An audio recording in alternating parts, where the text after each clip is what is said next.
만약 하도급 계약서에서 유치권 포기하는 특약을 했거나 또는 유치권 포기각서를 작성했다면 민사적으로 그 조항은 유효합니다. 그래서 유치권 행사는 불가능할 수 있지만 유치권 포기각서는 부당특약이므로 공정거래위원회에 하도급법 위반으로 신고해서 원사업자를 압박할 수 있습니다.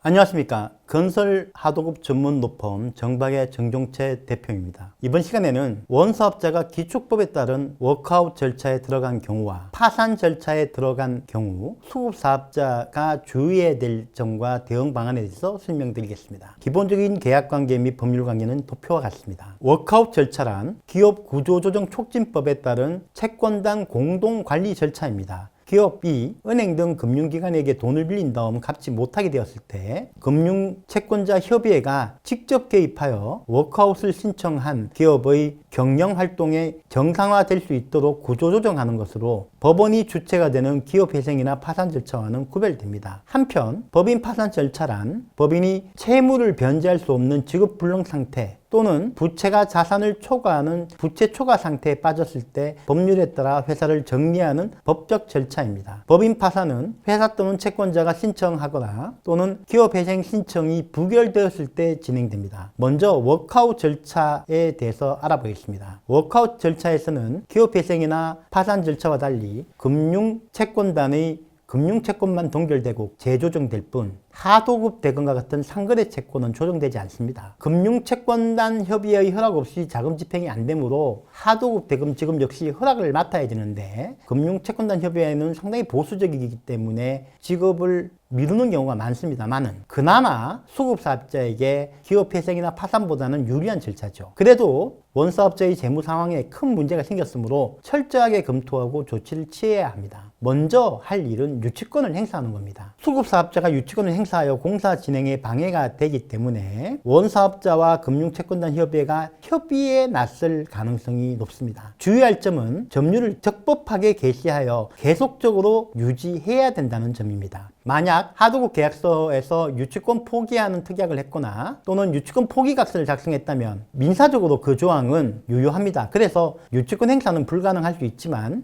유치권 포기각서는 부당특약이므로 공정거래위원회에 하도급법 위반으로 신고해서 원사업자를 압박할 수 있습니다. 유치권 요건 충족이 애매한 경우라도 일단 점유를 주장하면서 유치권 행사를 하는 것이 필요하죠. 다음으로 하도급 대금 지급 보정 청구입니다. 보정약관에는 통상 파산, 기업회생뿐이 아니라 워크아웃의 경우에도 보증금을 지급해야 된다고 되어 있지만 그래도 모르니까 혹시 워크아웃이 빠져 있는지나 다른 제한사항이 없는지를 꼼꼼히 체크해야 됩니다. 워크아웃 절차가 잘 안 되면 기업회생으로 가게 되므로 그 전에 반드시 챙겨봐야 됩니다. 주의할 점은 하도급 대금 정액 시 반드시 보증계약에 대해서 추가 정액 계약 보증을 해야 되고 공사기간 연장 시에도 보증기간 연장을 해야 되며 보증금액도 정액받아 놔야 됩니다. 설계 변경이나 추가 공사 등으로 하도급 대금 변경 시에도 보증서를 새로 발급받아 변경해야 됩니다. 보증약관을 잘 검토하고 보증기간 내에 보험사고 발생을 입증해야 되며 아울러 점거보전 절차나 기성고 감정 등을 통해 채권 확보 절차를 취해야 됩니다. 공동수급체 원사업자 일부가 워크아웃이 되면 다른 수급체 일원에게 지급 청구하고 이행하지 않을 경우 지급 보증 청구를 하면 됩니다. 하도급 대금 직접 지급 요청을 고려해야 됩니다. 하도급법 14조의 원사업자 지급 정지 파산 그 밖의 유사한 사례에 기업 회생은 포함되어 있는데 워크아웃은 포함되는지에 대해서는 아직 판결이 없습니다. 하지만 하도급 대금을 2회 이상 미지급한 경우가 대부분일 것이기 때문에 워크아웃으로 갈 정도 기업이면 이 요건으로 직접 청구 요청을 하면 됩니다. 직불 요청은 내용 증명 등 반드시 확정일자 있는 문서로 해야 됩니다.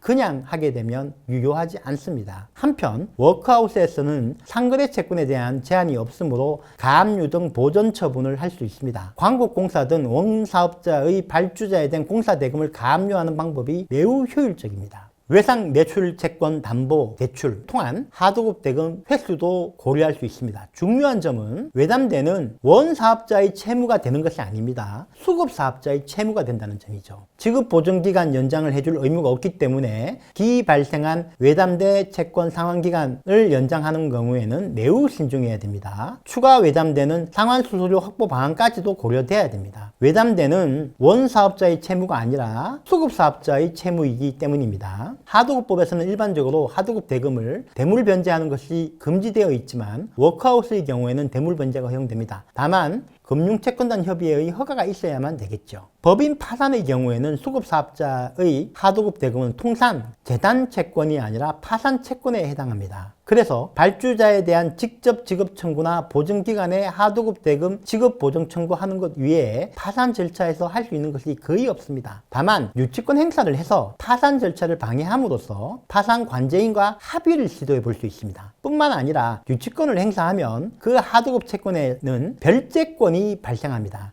이는 일반 하도급 채권보다 유리합니다. 기업회생 절차에서 회생담보권과 비슷한 개념이죠. 파산채권은 신고하지 않으면 채권 행사가 불가능하므로 반드시 파산채권으로 신고해야 됩니다. 계속 계약 청구 이행 선택권은 수급사업자한테는 없고 파산 관제인한테만 있습니다. 계속 계약 이행을 선택하면 재단채권이 되므로 변제받을 수 있지만 해제를 선택하면 파산채권이 되어 사실상 못 받게 됩니다. 파산 절차에서 대부분은 관제인이 해지를 선택합니다. 한편 수급사업자는 파산 관제인이 계약을 계속 이행할 것인지 여부를 선택하도록 회답할 것을 최고할 수 있고 관제인은 30일 이내에 회답하지 않을 경우 해지권을 포기한 것으로 간주됩니다. 민법 674조에 의하면 파산 시 수급사업자가 해지 가능하지만 파산 채권이 되고 맙니다. 한편 기성고 감정이나 법원의 증거 보전 절차 등을 이행해서 하도급 대금, 기성고 대금 확정을 하는 것이 필요합니다. 직접 청구권과 관련하여 파산채권 신고 후 직불청구는 가능하지만 직불청구 후 파산채권 신고는 불가능하다는 점에서 유의해야 됩니다. 파산 절차가 진행되면 이전 가압류는 실효되고 파산 절차 이후에도 가압류 등 보전 처분이 안 됩니다. 이래서 파산 절차는 수급사업자한테 가장 불리한 제도입니다. 내용이 좋으셨다면 좋아요, 구독 부탁드립니다.